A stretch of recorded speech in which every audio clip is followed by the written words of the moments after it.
So, I saw process, and so therefore what did I understand in that moment? That each one of us are process.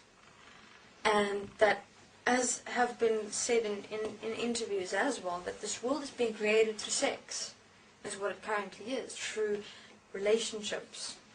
And there's, if you have a look at the white orbs, is the human beings that were first in relationship on these beds, having sex, penetration in all different positions. They were in that relationship, creating the world as it is through sex. And when the human beings transformed into these white orbs, what were they actually becoming? One and equal, but expressing themselves individually, together, but as one and equal. And that's the becoming of each in the world.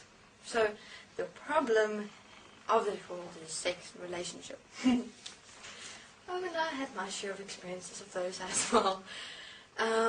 So in terms of me seeing and understanding and interpreting and being able to explain everything that I'd seen inside human beings, especially those around me, even communicating interdimensionally. Oh, and that moment was also the moment where I started communicating interdimensionally, when I saw the process and God as I experienced it at that moment and understood it. And I started seeing demons from a different perspective. I even started seeing demons in human beings. Wow, I saw them a lot. It was quite like, I remember sometimes, the people that come to your car and ask for money, occasionally there were many demons inside them, sometimes 3, 4, and I just take them all out. So as I go and I see demons inside people, I just take them out. And when I saw, when I see the dark spots or colors on human beings or dimensional beings, I'd immediately assist them and tell them, what those dark spots are, explain to them where they come from, so that they're also able to understand what it is they're doing to themselves and what are creating those dark spots. And their essence and being is the white expression, like a white light expression, but wasn't a white light. And this lasted for a week, only 1 week. Because after a week, that's when I fell, as I've said before. Now this falling happened because, as I've explained, people around me started becoming jealous and angry and resentful. Because how dare this 19-year-old girl tell me, all this stuff about me? I refuse this. So, of course, I had no one liking me at all. Everyone got angry because I basically spoke just the truth, directly. This is what it is. This is what you're doing to yourself. And of course, no people like hearing the truth, do they? The honest, direct truth. Nope. They get angry. I know that as well. So, I fell. Now, where would a person go that falls in search for themselves again? Because when I fell, I started becoming again, I didn't love myself. I didn't appreciate myself. I got angry at myself. Everything that I had experienced as myself, self-acceptance, self-love, self-honesty, directness, openness, vulnerability, everything just went, gone. And where did I go and look for all of that? In a relationship. So, I had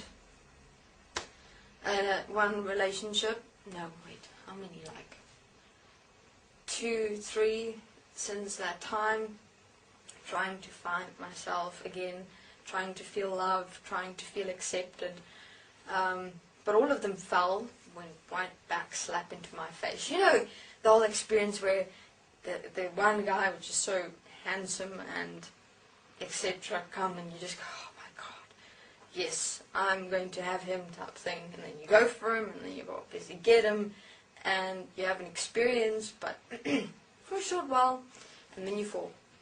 So, and this was also my first time, of course, that I experienced sex. When I was 18 was the first time. No, 19 years old. It's the first time. And it's fascinating because most of the guys I've been with, I experienced them abusing me, instead of realizing that I was responsible for myself, my own self-abuse, because I was abusing myself and believing that I'm going to find this self-love and self-acceptance, that I'm going to find me again that I'd lost because I'd fallen in a relationship. And so my endeavor was in finding relationships. So there was the last relationship that I was in, the one that I had to the one that I gave up, the one that I made a choice to give up, to stand up as all as one, which then opened up the key to the ability to be able to get out of my body completely. It was interesting, because in terms of society relationship, that would have been, what do you call, perfect match bullshit, And then one day, when was it? We were also again together, had this whole gathering together. Now, him and I were together for about a year or so, I think, maybe less. And one evening, we were sitting together, and I said to Bernard, what did I say? What do I have to do? What do I have to do to, get this world sorted out, or to get heaven as earth here? And he said, you have to give up and let go of everything you value, of everything you have worth of, to give up and let go of everything. Nothing must remain but you. And you have to make that choice. It's a choice you have to make. And so I said to him, I'll do it. I'll do anything. Just tell me what to do. I will do anything. And after we had had that conversation, I can't remember the exact words, but that's about along the lines it went. I said, literally, I'll do anything. Just tell me what to do. And he said, make that choice. You have to make a choice. What are you willing to give up and let go to stand up for all as one? And then Eagle put his hands on my back one evening, and we were sitting in front of the fireplace, and he put his hands on my back, and he just said, let go. And I relaxed my body, and I just relaxed my body like completely. I fell. I let go of everything, because it felt like for me in that moment, like I was trying to hold on to my world so much, trying to control everything, trying to keep everything together, and I was so tired. I was just tired. It felt like I really wanted to die. Maybe I did, in terms of that letting go, it was me just dying, because I was tired. And as I just let go, it felt like, I know God doesn't exist, but it felt like being in God's hands. The grace of God in me, as me, in His hands, just experiencing that. Just for a moment, it became me, as the entirety of me, as the experience of the grace of God. My body disappeared, the room disappeared, everything disappeared. All that I experienced was literally being held in and as God's hands. And Bernard Eagle lifted me up and he said, how was that experience? And I shared with him.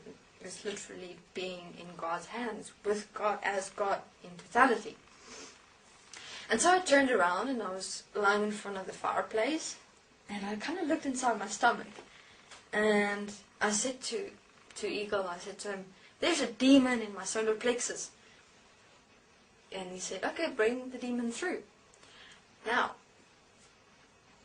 to me, I was like, he said to me, bring the demon through. So